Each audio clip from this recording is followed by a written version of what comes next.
Hello, guys. So I know this is a little different. I don't have my camera on, which is kind of weird, but my laptop is super slow, and I think it's because I have the video on there. So we're going to try to do this. I already did this once, and it completely shut down. So we're going to try to do it without the video. And so what I'm going to do today is I'm going to go over um, our poetry assessment review. So you're going to read the poem on the left of the page and answer the questions provided in the right margins. So let me just explain. So both of these poems we're going to be looking at is called Inundated by Hayes Davis. And then we're also going to be looking at Do Not Go Gentle Into That Good Night by Dylan Thomas. So both of these poems will be on your test. Okay. And so this is very important that you pay attention to this and that you use this to fill out your own poetry review. And if you're watching this, then you can use this on your test as well. So it's a great tool to help you with your test, right? Because we know tests are super important. They're 60% of our overall grade, so it's really important that we do well on those. All right, so let's look at this first poem called Inundated by Hayes Davis. So Hayes Davis is a writer whose first book of poetry, Let Our Eyes Linger, explores themes of family and racial identity. So Davis wrote this poem in particular, Inundated, after seeing news coverage of New Orleans after Hurricane Katrina. And so the word inundated, a lot of times you hear when we're talking about floods and things that overwhelm us, right? We're inundated with schoolwork. We're inundated with social media. We're inundated with all kinds of different things, right? So that's what that word means, that we're overwhelmed by something. All right. And so inundated in this poem means pretty much the literal sense of the word, right? They're overwhelmed with the flooding from Hurricane Katrina and this idea of survival. Okay, so Inundated by Hayes Davis. What tides move in him? At what watermark did survival instinct kick in? How much water is too high for wading? At what pitch of a baby's cry does the father think diapers or food instead of too deep, too much wind? On film, his trudge out of the French Quarter Walgreens will be labeled looting. His visage, gait indistinguishable to the casual viewer from people clutching stereos, sneakers, alcohol, any item the newsroom seems to suggest black people grabbed first. But look closely. See Huggies under his right arm. Who can know his story? Who wouldn't grab a 12 pack if the bad day that sends us to Scotch on a Tuesday were strung together for months, for lifetimes? If what a teenager makes working a summer job had to feed a family, if healthcare, a house were fleeting dreams. So look, again, he carries milk with the Huggies, and he's black. And he might not have made it home, but you wouldn't probably have heard if he didn't. So call him father or husband, maybe Larry or Junior, handsome, thoughtful, drenched, scared, but not looter. So this is a pretty powerful poem about our perceptions and a lot of times how we view people and how we judge people for their actions without knowing their story, right? And so this poem is about just that.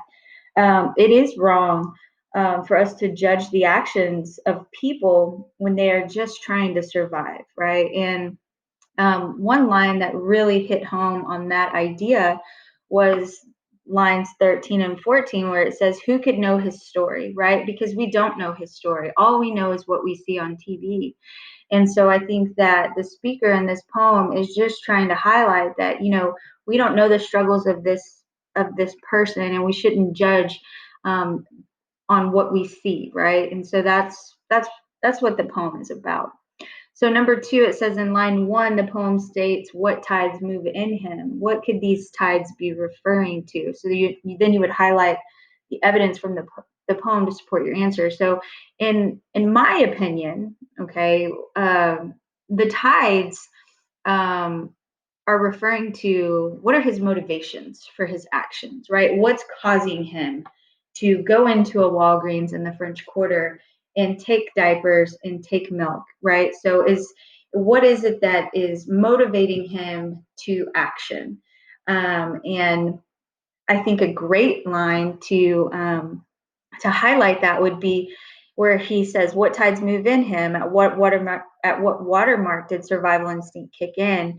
And then at what pitch of a baby's cry does the father think diapers or food instead of the danger of the water or the danger of the wind?" Right? And so the tides here to me mean what's motivating him, what's causing him to do what he's doing. And to me, it seems that it's survival and it's preservation of his family because his child is crying and he knows he needs to do something about that. All right, so number 3, it says, what are the different names used to identify the man in the last stanza, and why do those names matter in this poem? So if you see it in the last stanza, it says, so call him father or husband, maybe Larry or Junior, handsome, thoughtful, drenched, scared, but not looter. So the different names, I think, symbolizes and why they matter is it shows that this guy or this man has many roles in his life, which emphasizes that these roles are often erased and replaced by labels. So, whereas we're watching the news coverage of what's happening, our perceptions are that these people are selfishly going into these stores and looting these items when we don't know anything, right? We only know what we see on TV. We don't know their real stories. We don't know that this man is a dad. We don't know that this man is a husband or a son or a brother, right? We don't know his story, so it's not for us basically to judge him. And then last but not least, what is the theme of this poem?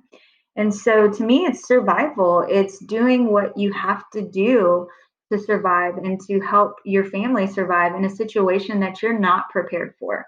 And again, this idea of it's wrong to judge the action of people when we don't know what's motivating them, right? Okay, so let's move on to the next poem. And the next poem is written by Dylan Thomas, and it's called Do Not Go Gentle Into That Good Night. It does have a rhyme scheme. The rhyme scheme for this poem is ABA, ABA. Okay, so it's important that you know that if you're watching this, you're getting a little hint that that's a test question, and you're going to need to know that the rhyme scheme for this poem is ABA, ABA. All right, so let's read this poem first and then we'll talk about it. So it's called Do Not Go Gentle Into That Good Night. And Dylan Thomas is writing this about his dying father. All right. Do not go gentle into that good night. Old age should burn and rave at the close of day. Rage, rage against the dying of the light. Though wise men at their end know dark is right, because their words had forked no lightning, they do not go gentle into that good night. Good men, the last wave by, crying how bright their frail deeds might have danced in a green bay. Rage, rage against the dying of the light. Wild men who caught and sang the sun in flight and learned too late they grieved it on its way. Do not go gentle into that good night. Grave men near death who see with blinding sight, blind eyes could blaze like meteors and be gay. Rage, rage against the dying of the light. And you, my father, there on the sad height, curse, bless me now with your fierce tears, I pray. Do not go gentle into that good night. Rage, rage against the dying of the light. All right, so this is also a poem that you might study later on in your academic years as well. It's a very famous poem. So basically, this poem is about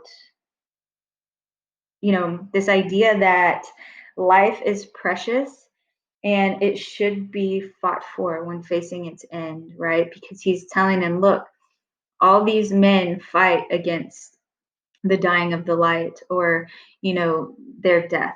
So he's telling his dad to fight and not give up. Question number 2 says, what types of men are described using the highlighted line? So they talk about wise men at their end, Good men, the last wave by. Wild men who caught and sang the sun in flight. Grave men. So basically, he's talking about all these different types of men who will not give up on living and will fight until their bitter end to survive. And then number 3 says the phrase rage against the dying of the light is repeated throughout the poem. What do you think the light is that Thomas refers to? So to me, the light represents life, right? And it's this idea of being strong in the face of death. We don't know what his father was dying from, but it was something that he knew would ultimately take his life, and he wanted his father to fight. And so, again, the light here represents life. And basically, telling him, like, be strong in the face of death. Don't give up. Keep fighting. And then last but not least, how does this poem connect or relate to Inundated by Hayes Davis? And I think that the connection's pretty obvious here, and it's this idea of survival. It's this idea of doing whatever it takes, even if, when you're looking at Inundated, even if, people might judge you for what you do, you're doing what you're doing because, like the guy in Inundated, he went into Walgreens and took diapers and milk because he knew that he needed to do that for his child, right? And so he is trying to preserve the life of his child, and he's trying to do whatever it takes to survive in this horrible tragedy that was completely mismanaged by the city of New Orleans and the federal government. And so he was doing whatever he needed to do in order to survive and in order for his family to survive. And it's the same idea of the survival in Don't Go Gentle into That Good Night, right? Because the father knows he's sick. The father knows that he's battling something, right? But his son is telling him, fight with all you have to survive, to live your life to the fullest. So that's what I got out of number 4, and that's what I got out of these poems. And there are some multiple choice questions within the assessment, but there also are some short answer questions. And so the short answer questions are your opinion, right? It's what do you think is the theme, or what do you think is the message? So on those questions, guys, that's the beauty about poetry. We all bring different life experiences to poetry. And so whatever I however I interpret a poem might not be the way that you interpret it, because you and I don't have the same life experiences, right? It's just like if you're comparing your experiences with that of a classmate, you guys might bring different experiences to a said poem, and you guys might get something completely different out of it.